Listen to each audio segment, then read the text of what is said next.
Trap जाल किसी को पकड़कर कैद करने के लिए हम बिछाते हैं और इनसे बाहर आना बहुत मुश्किल होता है।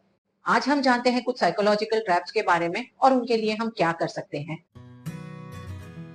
साइकोलॉजिकल ट्रैप्स वो थॉट पैटर्न्स जो पहले हमें जकड़ते हैं, कैद करते हैं, उनसे पीछा छुड़ाना भी मुश्किल हो जाता है और ये खुद को रीइंफोर्स करते रहते हैं और गहरे होते जाते हैं। हमारे बिहेवियर्स को इन्फ्लुएंस करते हैं, हमारे एक्शंस को चेंज करते हैं और कई बार हम उस तरह की चॉइसेस ले लेते हैं जो हमारे लिए बेस्ट नहीं है। आप इन्हें समझ जाएं, आइडेंटिफाई कर लें कि आपके क्या क्या साइकोलॉजिकल ट्रैप्स हैं, तो आप ऐसी स्ट्रेटजीज बना सकते हैं कि उनके प्रभाव को खुद पर ना पड़ने दें। एक मिथ है कि शतुरमुर्ग तूफान आने से पहले अपना सिर बालू में छुपा लेता है। ऐसा करने से उसे लगता है कि तूफान नहीं आएगा। ऑस्ट्रिच इफेक्ट यानी आप शतुरमुर्ग की तरह अपने सर को बालू में छुपाकर बैठ गए हैं इस आशा में कि आप पर इस तूफान का कोई प्रभाव नहीं पड़ेगा। ऐसा बायस जहां पर लोग कोई भी ऐसी नेगेटिव इंफॉर्मेशन या फीडबैक या कुछ और जो उन्हें अनकंफर्टेबल करता है, जिससे उन्हें खतरा महसूस होता है, उसे अवॉइड करते हैं। उन्हें ऐसा लगता है कि इसे अवॉइड कर लेंगे तो शायद ये अपने आप टल जाएगा या फिर उन पर उसका कोई प्रभाव नहीं पड़ेगा। इसकी मैकेनिज्म बहुत सिंपल है। जिन चीजों से भी हमें इमोशनल डिस्कम्फर्ट लगता है, हम उन चीजों को अवॉइड करते हैं, हमें शॉर्ट टर्म रिलीफ मिलता है, लेकिन अल्टीमेटली हमारे लिए अच्छा नहीं है। ये हमारे डिसीजंस, हमारे बिहेवियर को अफेक्ट करता है और हम कुछ उस तरह की चॉइसेस लाइफ में ले लेते हैं जो हमारे लिए अच्छी नहीं है और हम वहीं बंधे रह जाते हैं। किसी के बहुत सारे क्रेडिट कार्ड्स के पेमेंट्स ड्यू हैं, उन्हें उसका रेगुलर पेमेंट करना है, बैलेंस चेक करना है, उन्हें अनकंफर्टेबल लगता है, इसलिए वो स्टेटमेंट्स देखना ही अवॉइड करते हैं। इससे खतरा टलेगा तो नहीं, क्रेडिट कार्ड्स के बिल और ड्यू होते जाएंगे, इंटरेस्ट और बढ़ता जाएगा और फाइनेंसेस और गड़बड़ हो जाएंगे। कोई अपनी हेल्थ में प्रॉब्लम्स फेस कर रहे हैं पर उन्हें डर लग रहा है कि अगर डॉक्टर के पास गए तो या तो डॉक्टर बहुत सारी दवाइयां दे देगा, लाइफस्टाइल चेंज करने के लिए कह देगा, क्या पता किस तरह की बीमारी डायग्नोज हो जाए। उस सिचुएशन में वो डॉक्टर के पास जाना ही अवॉइड कर देते हैं।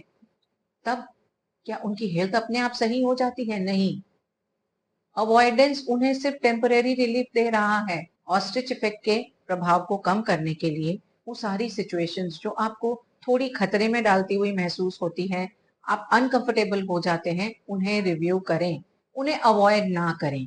कई बार सिर्फ रिव्यू करने से ही कोई ना कोई रास्ता निकल ही आता है। किसी एक चीज का मूल्यांकन बदल जाता है अगर उसकी तुलना किसी और चीज से कर दी जाए। कॉन्ट्रास्ट इफेक्ट के बायस के तहत हम चीजों का मूल्यांकन उन पर नहीं, उनके आसपास और स्पेशली जो हमने हाल फिलहाल में ही देखा है, उन चीजों से तुलना में करते हैं। एक चीज को उसकी अपनी एब्सोल्यूट वैल्यूज या गुणों पर नहीं देखते, बल्कि दूसरी वस्तु के साथ उसका कंपैरिजन करते हैं, फिर उसके गुणों की तुलना या आंकन करते हैं। आप सोफा खरीदने गए हैं, आपको सेल्समैन ने जाते ही एक हाई एंड सोफा दिखा दिया। वो सोफा आपको बहुत महंगा लगा, तब आपको एक मिड रेंज का सोफा दिखाया गया। आपको उतना भी खर्च नहीं करना था, पर उस महंगे सोफे की तुलना में आपको ये सोफा काफी सस्ता लगा और ना चाहते हुए भी आपने उतने पैसे खर्च कर दिए जितने आप खर्च करने का सोच कर नहीं गए थे।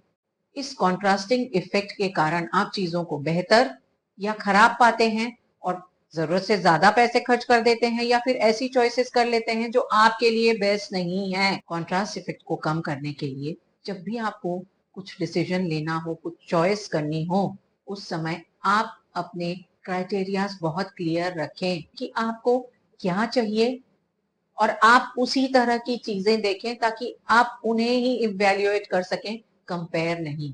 कंपैरिजन करने से ही उस चीज की वैल्यू चेंज हो जाएगी और आपके डिसीजंस अफेक्टेड हो जाएंगे। हम दरवाजा बंद ही नहीं कर सकते, हमें लगता है कोई ना कोई कुछ ना कुछ आ ही जाएगा। आपके सामने जितने भी ऑप्शंस हैं, आप उन्हें खुला रखना चाहते हैं क्योंकि आपको ये डर लगा रहता है कि अगर आपने एक भी ऑप्शन छोड़ दिया, एक भी दरवाजा बंद कर दिया, तो आप कुछ मिस कर जाएंगे। FOMO, fear of missing out, इतना ज्यादा रहता है कि आप सारे रास्ते खुले रखना चाहते हैं। एक कॉलेज स्टूडेंट जिसने बहुत सारी एक्स्ट्रा करिकुलर एक्टिविटीज में पार्टिसिपेट करके रखा है, वो मैनेज नहीं कर पा रहा और उसकी पढ़ाई पर भी असर पड़ रहा है, पर वो कुछ भी नहीं छोड़ पाता इस डर से कि उसने जो छोड़ा उसी में क्या पता ज्यादा फायदा था। इस ट्रैप की मैकेनिज्म फियर ऑफ रिग्रेट रहता है, फोमो रहता है और इसके कारण डिसीजन पैरालिसिस आ जाता है। आधी चोर पूरी को ध्यावे, पूरी रहे ना आधी पावे। कहते हैं ना, चौबे जी छब्बे बनने गए और दुबे बनकर आ गए।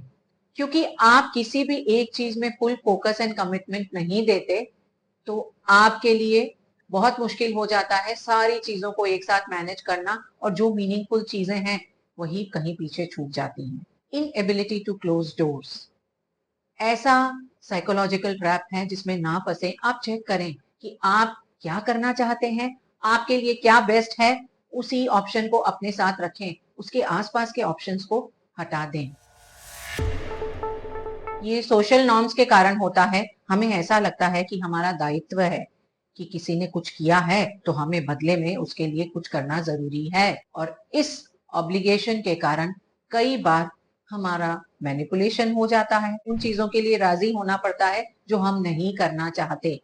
किसी ने आपकी एक प्रोजेक्ट में मदद कर दी, अब वो चाहते हैं कि आप उनके किसी क्लब की मेंबरशिप लें, उनके किसी कॉज में सपोर्ट करें, और आप उसमें इतना बिलीव नहीं रखते, फिर भी ऑब्लिगेशन के कारण आप बाध्य हो जाते हैं। आप किसी फ्री सेमिनार में गए, वहां पर आपको एक गुडी बैग दे दिया गया, एक अच्छी किताब दे दी गई। अब सेमिनार खत्म होने के बाद आपको एक बहुत महंगा कोर्स बेचा जा रहा है। कई बार ऑब्लिगेशन के कारण कि आपने इतना कुछ फ्री लिया है, आपको कोर्स खरीदने पर बाध्य हो जाते हैं। आप शॉपिंग करने गए, वहां आपको किसी ने फ्री सैंपल्स दे दिए। अब आपको अजीब लगेगा कि फ्री सैंपल्स देने के बाद भी कुछ ना खरीदें, तो आप कुछ वो चीजें भी खरीद लेते हैं जो आपको नहीं चाहिए। रेसिप्रोकेसिटी के इन्फ्लुएंस को कैसे रोकें? आपको जो भी डिसीजन लेना है आप इसलिए लें क्योंकि आप वो चाहते हैं, इसलिए नहीं कि आपके ऊपर कोई दायित्व है। आपको फ्री सैंपल्स मिले हैं, आपने मांगा नहीं, तो जिन चीजों की जरूरत नहीं उन्हें खरीदने की भी जरूरत नहीं। एक बाउंड्री बना लें कि आपको ऑब्लिगेशन के अंडर कुछ नहीं करना है। जिसकी आपको जरूरत है, जिसकी आपको चाह है, वो आप करेंगे। कई बार बहुत ज्यादा डिटेल्स हम पर खतरनाक तरीके से आघात करते हैं। दोहरा असर होता है। एक तरह से तो हमें लगता है कि जब इतने ज्यादा डिटेल्स दिए गए हैं तो जरूर बहुत सच्चाई होगी, और हम परसुएड हो जाते हैं, उनके प्रभाव में आ जाते हैं। कोई आपसे ये कहे कि मैं कहीं जा रहा हूं, आप शायद उनकी बात पर इतना गौर ना करें। वहीं उस बात को अगर बहुत डिटेल्स के साथ आपको कोई कह देगा कि फला कारण के कारण फला व्यक्ति के साथ फला तरीके से मैं फला जगह जा रहा हूं, तो आपको लगेगा इतने डिटेल्स हैं, आप उनकी बात को ज्यादा इंपॉर्टेंस देंगे, ज्यादा इन्फ्लुएंस्ड होंगे। दूसरे तरीके से बहुत ज्यादा डिटेल्स के साथ प्लानिंग की है तो जरा सा भी कुछ चेंज आए, वो पूरा का पूरा प्लान फेल हो जाता है। आप कोई पार्टी प्लान कर रहे हैं, आपने टू द टी हर चीज को प्लान किया है, लेकिन एक भी चीज अगर गड़बड़ हो जाए तो वो अपने आसपास की सारी चीजों को गड़बड़ कर देगी। प्रोजेक्ट मैनेजर ने एक प्रोजेक्ट को बहुत डिटेल में प्लान किया है। प्रोजेक्ट की हर स्टेज कौन करेगा, कैसे करेगा, कब करेगा, बहुत डिटेल में प्लान है, लेकिन एक भी गड़बड़ कुछ हो जाए तो पूरे के पूरे प्रोजेक्ट का बेड़ा गर्क। सप्लाई चेन में एक चीज की सप्लाई रुक गई, प्रॉब्लम, किसी एक व्यक्ति की तबीयत खराब हो गई, तो इतने डिटेल में बना हुआ प्लान ही बाधा बन जाता है। बहुत ज्यादा डिटेल्स यानी रिजिडिटी, रिजिडिटी से होता है स्ट्रेस, और स्ट्रेस से फेलियर आ जाता है। डिटेल्स के अभिशाप को हटाने के लिए आप जो भी प्लानिंग कर रहे हैं उसे थोड़ी सी फ्लेक्सिबल रखें, ताकि वो सारी चीजें, वो चेंजेस जिनके लिए आपने सोचा नहीं, प्लान नहीं किया, उनकी भी जगह बना सकें। और स्पेशली टाइम बफर तो जरूर से दें। हमारी वो टेंडेंसी जब हम उन चीजों को खोजते हैं, देखते हैं, समझते हैं, याद रखते हैं जो हमारे ऑलरेडी रहे हुए बिलीव्स को ही कंफर्म करती हैं। सिर्फ वही चीजें नजर आती हैं जो हमारे ऑलरेडी बने हुए बिलीव्स को ही प्रूव करती हैं। बाकी दूसरी चीजों पर हम ध्यान नहीं देते, अटेंशन नहीं देते, उन्हें मानते भी नहीं। कई लोग मानते हैं कि बिल्ली रास्ता काटने से उनका काम नहीं होगा, असफल हो जाएगा। उन्हीं लोगों से जरा पूछें, दूसरे वो सारे काम जिनमें असफल हुए हैं, क्या वहां पर भी बिल्ली ने रास्ता काटा था? वो जवाब नहीं दे पाएंगे। कंफर्मेशन बायस आपको ज्यादा इन्फ्लुएंस ना करे, इसलिए ये ध्यान रखें कि आप सिर्फ उन्हीं चीजों को सही नहीं मानते जिनके लिए आपका बिलीफ है। सारी चीजों को देखें और बिलीफ है तो है, लेकिन जरूरी नहीं है कि वो हमेशा सच होंगे।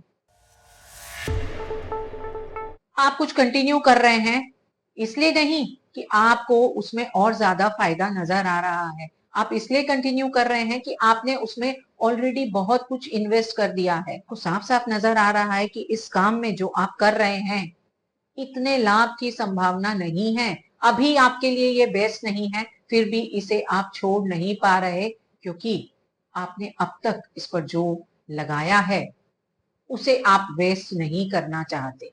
अपने डिसीजंस को पुरानी कॉस्ट पर नहीं, नए रिटर्न्स पर देखें। अब तक आपने जो भी खर्च किया, समय, मेहनत या पैसा, हो गया वो हो गया। आप ये देखें कि फ्यूचर में आपको जो रिटर्न्स मिलेंगे क्या वो वर्थ इट हैं। तभी उन कामों को कंटिन्यू करें, नहीं तो छोड़ दें। जब आप अपने डिसीजंस, अपने रिएक्शंस को इंफॉर्मेशन के हिसाब से फ्रेम करते हैं, आपको जो इंफॉर्मेशन दी गई, आपके रिएक्शंस उन्हीं पर आधारित होते हैं। सेम इंफॉर्मेशन, ऑर्डर चेंज हो गया तो आपका रिएक्शन और डिसीजन भी चेंज हो जाता है। इस इफेक्ट के कारण कई बार आप इन्फ्लुएंस हो जाते हैं, मैनिपुलेट हो जाते हैं। किसी दवा के लिए आपको ये बताया गया कि 90% सक्सेस रेट है, आपको लगेगा दवा बहुत अच्छी है। उसी इंफॉर्मेशन को चेंज करके आपको ऐसा कहा गया कि 10% इसका रिजल्ट नहीं आता, आपको लगेगा दवा अच्छी नहीं है। इसलिए जो भी इंफॉर्मेशन आपको मिलती है उसे हर एंगल से, हर पहलू से सोचे समझे, फिर अपने डिसीजंस लें।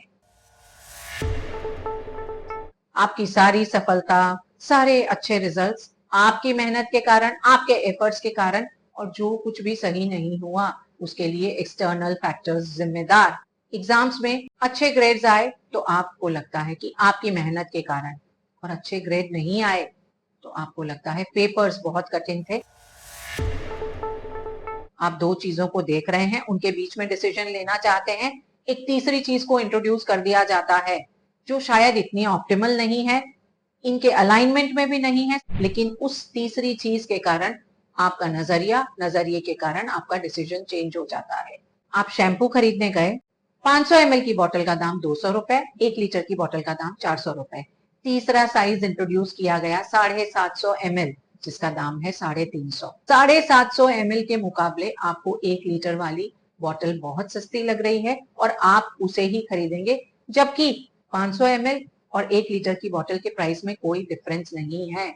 आपके डिसीजन को चेंज करने के लिए, इन्फ्लुएंस करने के लिए एक डिकॉय प्लांट किया गया, एक मोहरा इस्तेमाल हुआ। कौन सा साइकोलॉजिकल ट्रैप है जिसने आपको कस कर जकड़ कर रखा है? हमारे साथ शेयर करें और इस वीडियो को ज्यादा से ज्यादा लोगों के साथ शेयर करें ताकि वो इन ट्रैप्स को समझ सकें और इनके लिए स्ट्रेटेजीज बना सकें।